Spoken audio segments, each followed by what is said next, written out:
Good afternoon, everybody. Last लेक्चरला आपण क्रिप्टोगॅम मध्ये पाहिलेलं होतं. क्रिप्टोगॅम मध्ये 3 सब किंगडम होते. एक होता थॅलोफायटा, सेकंड होता ब्रायोफायटा आणि आता आज आपलं ऑब्झर्व करायचं आहे थर्ड आहे टेरिडोफायटा. आणि मग आपण नेक्स्ट मध्ये जाणार आहोत. क्रिप्टोगॅम दुसरा कुठला आहे? फनेरोगॅम, ज्याचे सीड आपल्याला पाहायला मिळतात. बरोबर ना? ते सीड प्रोड्यूस करतात. जे सीड प्रोड्यूस करतात ते कशामध्ये येतात? फनेरोगॅममध्ये. जे सीड प्रोड्यूस करत नाही ते कशामध्ये येतात? क्रिप्टोगॅममध्ये. तर आपण क्रिप्टोगॅममध्ये 3 सब क्लासेस होते, सब किंगडम होते किंवा 3 डिव्हिजन होते. त्यातला पहिला डिव्हिजन आहे थॅलोफायटा, दुसरा डिव्हिजन आहे ब्रायोफायटा आणि तिसरा डिव्हिजन आहे टेरिडोफायटा. त्यातले 2 डिव्हिजन आपण कालच्या लेक्चरला पाहिलेले होते. आज आपण पाहणार आहोत थर्ड डिव्हिजन टेरिडोफायटा. त्याच्या अगोदर एक ऑब्झर्वेशन आपल्याकडे दिलेलं आहे, ऑब्झर्वेशन अँड डिस्कस. तर काही चित्र पाहायचे. You may have seen fern among the ornamental plant in a garden. तुम्ही कधी फर्न म्हणजे नेचेचं प्लांट बघितलं का? तर त्याला त्या झाडाला पानं अशी येतात, त्या पानांवरती दोन्ही बाजूने टिपके दिल्यासारखे, डाग दिल्यासारखे अगदी परफेक्ट अरेंजमेंट किंवा सिस्टमॅटिक अरेंजमेंट त्या पानांमध्ये पाहायला मिळतं. त्याच्यामुळे ते प्लांट डेकोरेटिव्ह दिसतं, म्हणून त्या प्लांट्सला ऑर्नामेंटल प्लांट असं म्हटलं जातं. आणि या प्लांट गार्डनमध्ये बऱ्याच ठिकाणी लावलेले पाहायला मिळतात. तर अशा प्लांटचं पूर्ण लीव्स घ्यायचं. Take a leaf of full grown fern and observe it carefully. पूर्ण वाढ झालेल्या फर्न प्लांटचं पान, लीव्स घ्यायचं आहे आणि त्याचं सिस्टमॅटिकली ऑब्झर्वेशन केल्यानंतर, कारण ती प्लांट्स या व्हरायटीमध्ये येतं, टेरिडोफायटा या व्हरायटीमध्ये पाहायला मिळतं. लक्षात आलं? हे जे प्लांट आहे हे टेरिडोफायटा या व्हरायटीमध्ये पाहायला मिळतं. मग टेरिडोफायटामध्ये आणखीन काय काय आहे? Plants from this group have well developed route.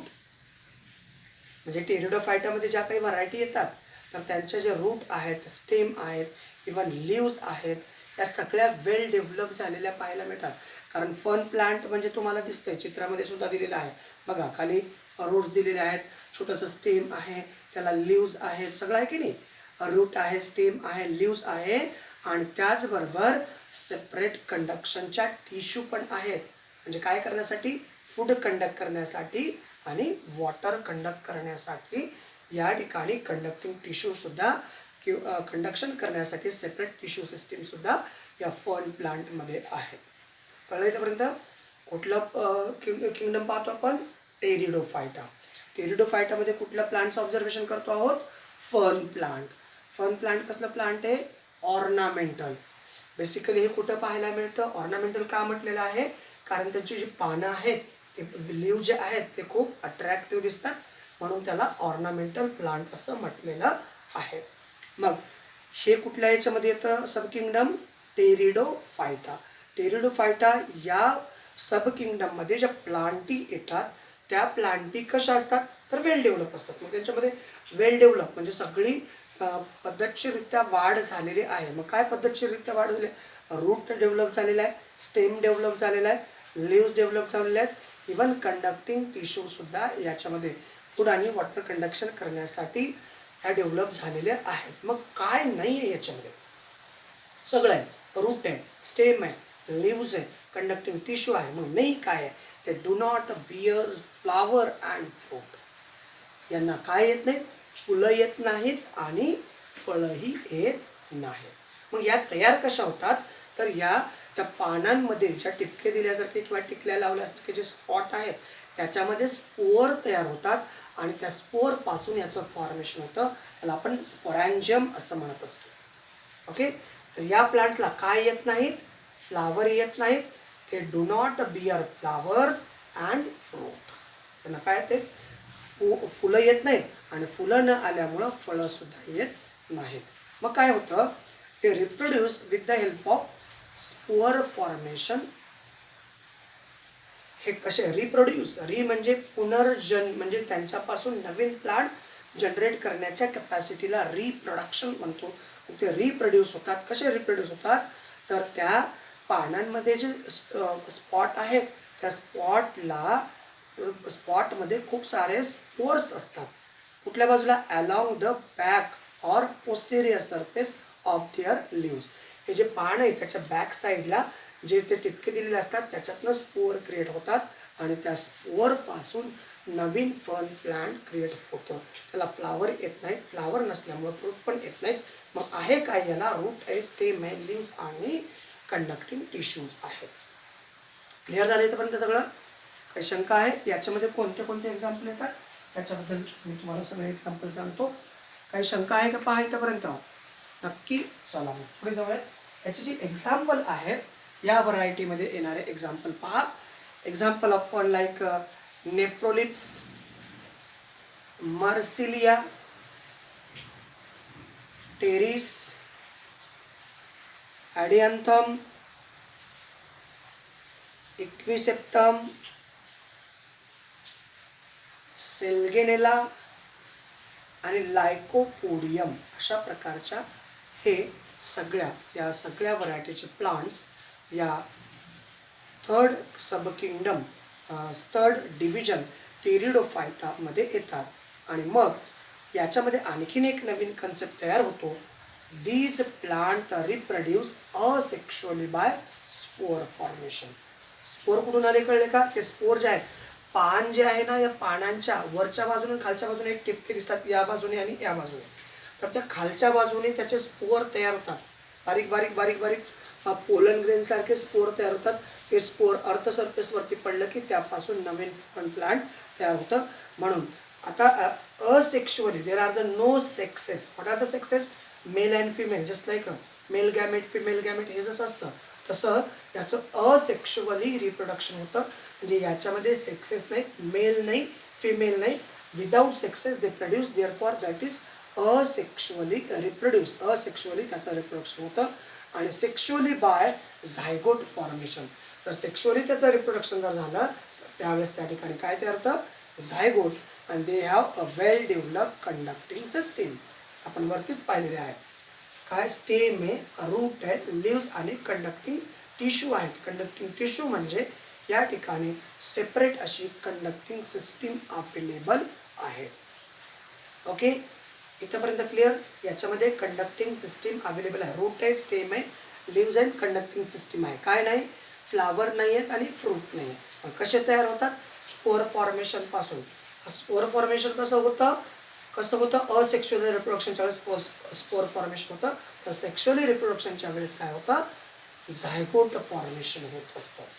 तर अशा प्रकारच्या या थर्ड डिव्हिजन किंवा सब किंगडम टेरिडोफायटा याचं ऑब्झर्वेशन आपण केलं किंवा याच्या सगळी माहिती आपण जाणून घेतलेली आहे. नेक्स्ट वन आपल्याला पाहायचं आहे. पुढचा एक मुद्दा आहे त्याच्याशी. याच्यामध्ये दिलेला एक कन्सेप्ट आहे, यूज युअर ब्रेन पॉवर. तुमच्या डोक्याचा वापर करून याची काही उत्तर देता येतं का पहा. What is the similarity? समानता. What is a similarity between the plant of the group Thallophyta, Bryophyta and Pteridophyta irrespective of difference in their body structure. Body structure जरी डिफरंट असलं तरी हे सगळे एकाच कॅटेगरीमध्ये येतात, एकाच किंगडममध्ये येतात, क्रिप्टोगॅममध्ये येतात. तर यांच्यामध्ये सिमिलॅरिटी काय आहे? तर सिमिलॅरिटी एक आहे, थॅलोफायटा, ब्रायोफायटा आणि टेरिडोफायटा हे डू नॉट प्रोड्यूस. हे काय प्रोड्यूस करत नाहीत? फ्लावर प्रोड्यूस करत नाहीत, सीड प्रोड्यूस करत नाहीत आणि फूड प्रोड्यूस करत नाहीत. ती आर द सिमिलॅरिटी. बरोबर ना? सिमिलॅरिटी काय आहे? हे फूड प्रोड्यूस करत नाहीत, म्हणजे सीड प्रोड्यूस करत नाहीत, फ्लावर प्रोड्यूस करत नाहीत आणि फ्रूट प्रोड्यूस करत नाहीत. सीड, फ्लावर आणि फ्रूट हे तीन कंटेंट्स प्रोड्यूस करत नाहीत. ही सिमिलॅरिटी आहे. तरीसुद्धा आणखीन एक सिमिलॅरिटी काय? All these are. कोणते all these are? Bryophyta, thallophyta आणि pteridophyta. All these are a sub kingdom that is called cryptogam. हे सगळे एकाच सब किंगडमचे आहेत. कोणतं सब किंगडम? क्रिप्टोगॅम.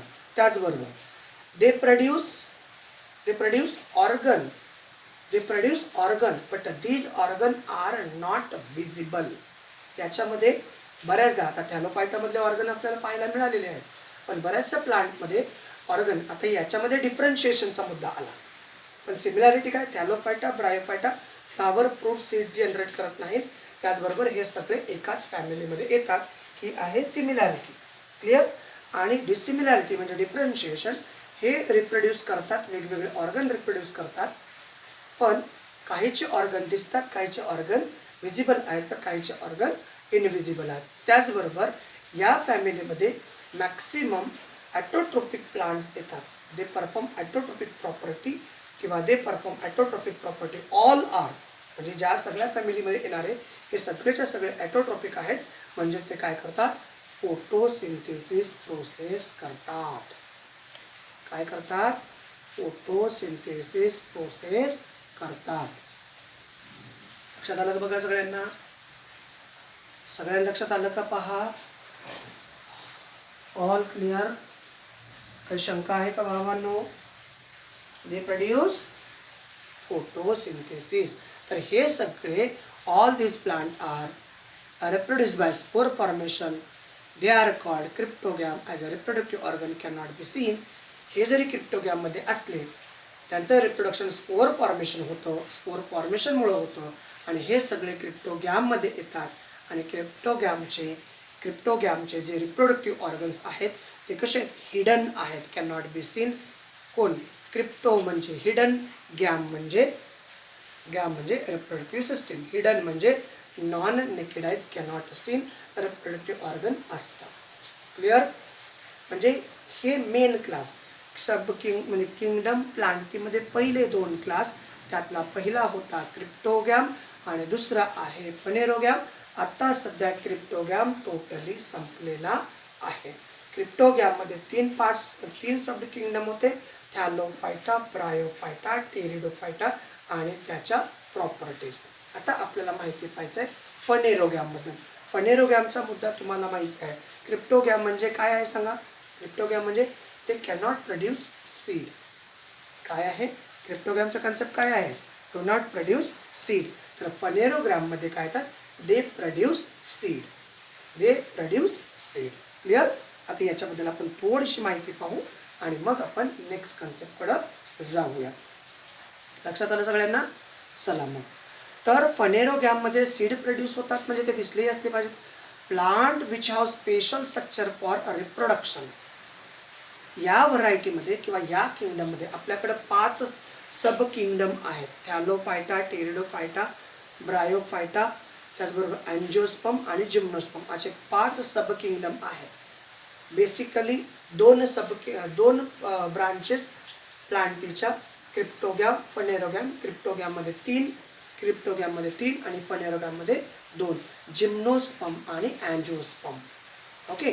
तर आपण तो कन्सेप्ट आता पाहूयात. तर यांच्यामध्ये रिप्रोड्यूस करण्यासाठी स्पेशल रिप्रोडक्शन किंवा produce seed are called phanerogam. म्हणजे हे काय करतात, रिप्रोडक्शन करण्यासाठी स्पेशल रिप्रोडक्टिव्ह ऑर्गन्स किंवा स्पेशल रिप्रोडक्टिव्ह स्ट्रक्चर आहे, त्याच्यामुळे हे सीड तयार करतात. In this plant after the process of reproduction seed are form. जेव्हा रिप्रोडक्शन होतं तेव्हा त्यांच्यापासून सीड सुद्धा पाहायला मिळतात. Which contain embryo and stored food. त्याच्यामध्ये एम्ब्रिओ आणि त्याच्याचमध्ये त्या फूडमध्येच स्टुवर्ड म्हणजे त्या जे सीड आहे त्याच्यामध्ये फूड स्टुवर्ड झालेलं असतं. During the germination of seed, जेव्हा त्याचं जर्मिनेशन होतं, the stored food is use for initial growth of the embryo. त्याच्यामध्ये जे स्टुवर्ड फूड आहे, जेव्हा त्याचं जर्मिनेशन होतं तेव्हा त्याच्यामध्ये जे काही स्टुवर्ड फूड आहे त्या स्टुवर्ड फूडचा यूज इनिशियल ग्रोथसाठी होतो. Depending upon whether the seed are enclose in a fruit or not. म्हणजे एखाद्या वेळेस सीड हे फ्रूटच्या आतमध्ये असू शकतं किंवा बाहेरही असू शकतं. त्याच्यावरून 2 क्लासमध्ये क्लासिफिकेशन केलेलं आहे. एक फनेरोगॅम आणि दुसरं आहे फनेरोगॅमचं 2 क्लासमध्ये क्लासिफिकेशन. कुठल्या बेसवरती, एक सीड आतमध्ये आहे, दुसरं सीड बाहेर आहे. नेकेड सीड म्हणजे क्लोज सीड, इनक्लोज सीड. या बेसवरती फनेरोगॅमचं 2 क्लासमध्ये क्लासिफिकेशन केलेलं आहे. त्यापैकी पहिला क्लास आहे कुठला, जिम्नोस्पर्म. दुसरा क्लास आहे अँजिओस्पर्म. ओके. तर आपण जाऊयात याचं ऑब्झर्वेशनमध्ये. जिम्नोस्पर्म डिव्हिजन पहिला आणि अँजिओस्पर्म डिव्हिजन सेकंड. जिम्नोस्पर्म पहिला, अँजिओस्पर्म सेकंड. तर बघा, observe all garden plant like cycle, Christmas tree, hibiscus, lily etcetera. या प्लांटचं तुम्हाला ऑब्झर्वेशन करायचं आहे आणि कम्पेअर करायचं आहे. त्याचबरोबर what are the similarities, what are the difference in between them, आणि which difference did you notice between gymnosperm and angiosperm. तर हे ऑब्झर्व करायचं, ह्या ऑब्झर्वेटरी पार्ट आहे. हे ऑब्झर्व केल्यानंतर तुम्हाला याच्यामध्ये काय सिमिलॅरिटी पाहायला मिळाली, रूट कसा आहे, स्टेम कसा आहे, त्याचे लिव्स कसे आहेत, फ्रूट येतात का, फ्लावर येतात का, फ्रूट कसा आहे, क्लोज आहे का, ओपन आहे, अशा प्रकारे क्लासिफिकेशन करायचं. तर त्याचं ॲन्सर आहे पहा, जिम्नोस्पर्म आर मोस्टली एव्हरग्रीन, सदाहरित असतात, पेरिनियल बहुवार्षिक असतात, आणि उडी प्लांट्स आहेत, म्हणजे त्याच्यापासून आपल्याला लाकूड मिळतं. Their stem are without branches, त्यांचं जे खोड असतं त्या खोडाला ब्रांचेस नसतात, म्हणजे जसं की बाबळीचं खोड आहे, वडाचं खोड आहे, there are without branches. And the leaves from a crown, म्हणजे त्यांचे असं पानं पसरलेले असतात. These plant bear male and female flower of the different sporophylls of the same plant.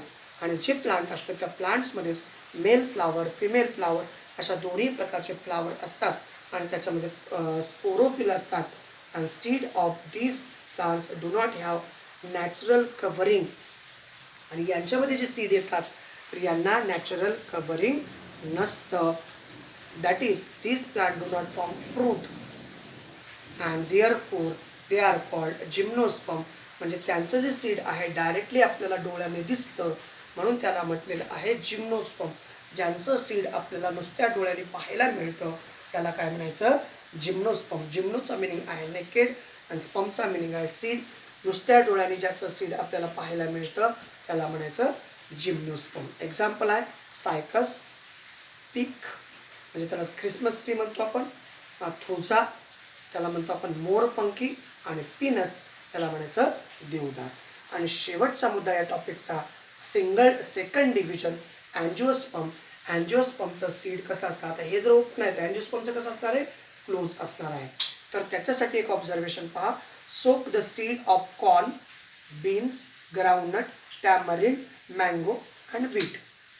Corn म्हणजे मका, बीन्स म्हणजे बीन्स माहीत आहे, ग्राउंडनट शेंगदाणे, टॅमरिंड म्हणजे चिंच, मँगो आंबा, व्हीट, हे सगळे भिजायला टाकायचे, पाण्यात भिजायला टाकायचे एक्सेट्रा. किती दिवस, 8 ते 10 तास, दिवस नाही 8 ते 10 तास. आफ्टर दे सोक, मग ते प्रत्येकजण आपलं आपलं काय करेल, वॉटर सोक करेल. Check each seed to see whether it divide into 2 equal half or not, categorize them accordingly. आता हे भिजायला टाकल्यानंतर कॉर्नचे 2 भाग होतील का सारखे, नाही. बीनसचे नाही, ग्राउंडनटचे 2 सारखे भाग होतात, टॅमरिनचे 2 सारखे भाग होतात, मँगोचे सुद्धा 2 सारखे भाग होतात. म्हणजे ज्याचे 2 सारखे भाग होतात यावरनं पुन्हा 2 क्लास केलेले आहेत. म्हणजे ज्यांचे 2 भाग होतात, ज्यांच्या सीडचे 2 सारखे भाग होतात त्याला म्हणायचं डायकॉटिलिडनस सीड, आणि ज्यांचे 2 सारखे भाग नाही त्याला म्हणायचं मोनोकॉटिलिडनस सीड. तर मग या भागामध्ये जे काही प्लांट्स येतात ते प्लांट कसे, these plants bear their reproductive organ. म्हणजे काही प्लांट्स ज्यांना फ्लावर येतात ते फ्लावर आल्यामुळं तो फ्लावर हाच एक रिप्रोडक्टिव्ह ऑर्गन त्या प्लांटचा असू शकतो. फ्लावर डेव्हलप इंटू फ्रूट, फ्लावरच्या माध्यमातूनच फ्रूट डेव्हलप होतं, सीड डेव्हलप होतं, फॉर्म विदिन फ्रूट. आंब्याला फुलं येतात म्हणजे त्याला आपण मोहर म्हणतो, त्याला कैरी लागते, कैरीच्या आतमध्ये सीड असतं, म्हणजे सीड आतमध्ये आहे बाहेरून दिसत नाही, त्याला आपण क्लोज सीड म्हणजेच अँजिओस्पर्म म्हणतो. ज्यांचं सीड इनक्लोज असतं त्याला अँजिओस्पर्म म्हणायचं. दीज सीड आर कवर्ड, आहे की नाही covered, and they are called angiosperm. Angio म्हणजे कवर्ड आणि स्पर्म म्हणजे seed. The plant whose seed can be divide into 2 equal parts. म्हणजे प्लांटच्या सीडवरनं पुन्हा या प्लांटचे 2 क्लासमध्ये क्लासिफिकेशन केलं आहे. ज्या सीडचे 2 इक्वल पार्ट होतात, the plant whose seed can be divided into 2 equal half त्याला म्हणायचं डायकॉटिलिडनस प्लांट. आणि अशा प्रकारचा seed whose seed cannot be divided into 2 equal half that is called as monocotyledonous, monocot किंवा मोनोकॉटिलिडनस प्लांट्स. तर अशा प्रकारे हा चॅप्टर होता. आणि इकडे एक छोटासा टेबल दिला आहे. सीड 2 कॉटिलिडन्स असतील तर डायकॉट, एक असेल तर मोनोकॉट. जे डायकॉट सीड असतात त्यांचे वेल डेव्हलप प्रायमरी रूट, त्याला टॅपरूट म्हणतात. तर मोनोकॉटमध्ये फायबरस रूट असतं, स्टेम स्ट्रॉंग हार्ड असतं जसं की बनियन ट्री म्हणजे वडाचं झाड. त्याचबरोबर मोनोकॉटमध्ये होलो पोकळ असतं जसं की बांबू आहे, बनाना आहे, त्याचबरोबर ओनियन आहे. हे सगळे त्याचे एक्झाम्पल. त्याचबरोबर डायकॉटमध्ये रेटिक्युलेट म्हणजे त्याच्यामध्ये गुंतागुंती, तर मोनोकॉटमध्ये पॅरलल व्हेरिएशन असतं, रेषा. असा बघा तुम्ही ज्वारीचं किंवा मक्याचं पान जर फाडलं तर असे सरळ आपण कट केल्यासारखं कट होतं. तसं रेटिक्युलेट व्हेनिशन म्हणजे जाळीदार. तुम्ही पिंपळाचं पान बरेच दिवस पुस्तकात ठेवा, त्याचं वरचं जर आवरण निघून गेलं तर तुम्हाला त्याच्यामध्ये खूप सारे जाळे दिसतात. तर ते रेटिक्युलेट व्हेनिशन डायकॉटमध्ये असतं, तर पॅरलल व्हेनिशन मोनोकॉटमध्ये असतं. आणि फ्लावरच्या बाबतीत जर विचार केला, फ्लावर विदिन 4 to 5 पार्ट्स, फ्लावरचे 4 ते 5 पार्ट आहेत. जर 4 पार्ट असतील फ्लावरचे तर त्याला म्हणायचं टेट्रामरस फ्लावर, आणि 5 पार्ट असतील तर पेंटामरस फ्लावर. आणि इकडं मात्र मोनोकॉटमध्ये फक्त फ्लावरचे 3च पार्ट आहेत, म्हणून या ठिकाणी तयार होणारे फ्लावर्स म्हणायचं ट्रायमरस. मल्टिपल ऑफ 3 म्हणजेच ट्रायमरस फ्लावर. तर अशा प्रकारे हा जो टॉपिक होता या ठिकाणी संपलेला आहे. नेक्स्ट लेक्चरला आपण नेक्स्ट व्हिडिओ म्हणजेच नेक्स्ट टॉपिक घेऊन येणार आहोत. तुर्तास आपण याच ठिकाणी थांबूयात. थँक्यू. Thanks a lot.